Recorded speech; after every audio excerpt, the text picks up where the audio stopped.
learning how to do the bench press. The bench press is an assessment of upper body strength and power. The primary muscles involved with the bench press are the pectorals, the anterior deltoids, and the triceps.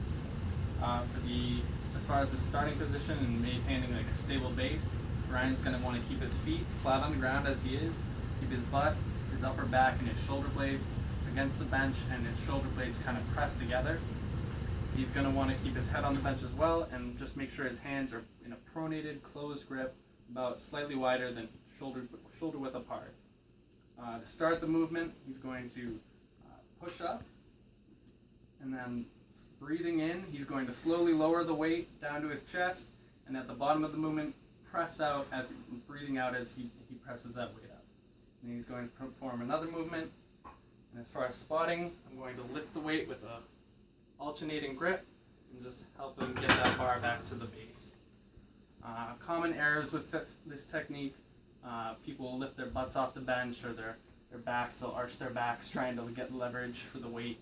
But other than that, let's see. We're going to be covering the one-arm dumbbell row today. So the row works the rear delts, the lats, and the rhomboids of the back. We're going to maintain stable position with the knee supporting and as well as the hand on the bench. I'm just going to keep my spine in neutral alignment.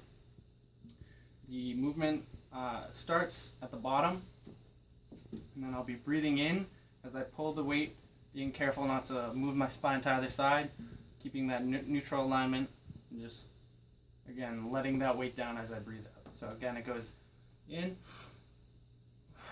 and breathing out as I lower the weight. You don't have to worry about grip or spotting with this exercise. It's pretty simple, and it's just the weight's underneath you, so there's no danger.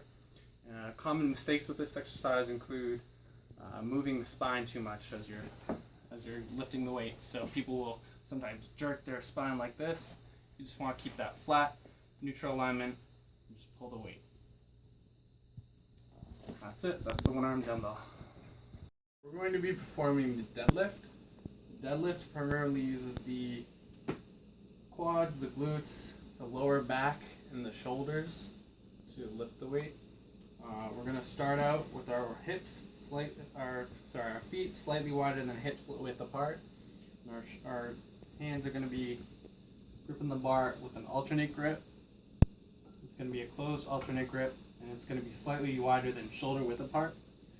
We're going to be bending at the hips instead of with just a slight bend in our knees. And then we're just going to extend from the hips. Kind of squeeze at the top of the movement with the glutes. And we're just going to breathe in as we're going up and breathe out as we're going down. So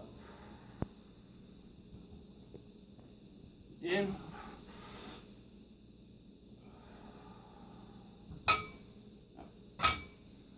Some common errors with this movement. Some people will round their backs as they're performing the movement, which is bad for your spine.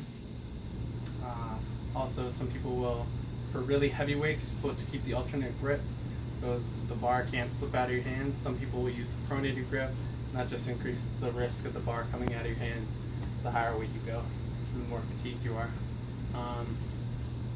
No reason to spot this exercise because the bar is not over you, so you can just drop it. And that's the deadlift. Going over the back squat. The back squat is an assessment of lower body power and strength.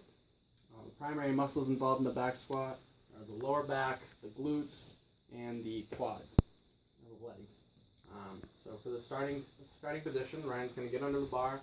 He's going to have the bar balanced on his traps. He's going to have his feet about slightly wider than hips width apart. Use the traps to keep that bar balanced. His hands are going to be wider than shoulder grip, and just kind of close grip on the bar. And when he goes on the downward movement, he's going to sit back, keeping his knees behind his toes, but in alignment still with them.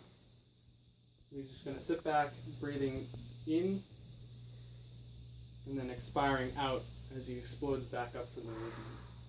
So the downward portion is a slow movement, and then going up, it's more of a faster movement. So again, breathing in, and sitting down, and then going up. And as he's fatigued, I'll spot him by getting my leg under his, right in between his legs, so I have a good base.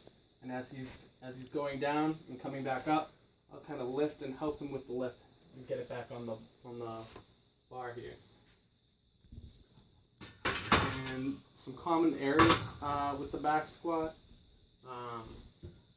Some people will lean too far forward and make it more of a back exercise.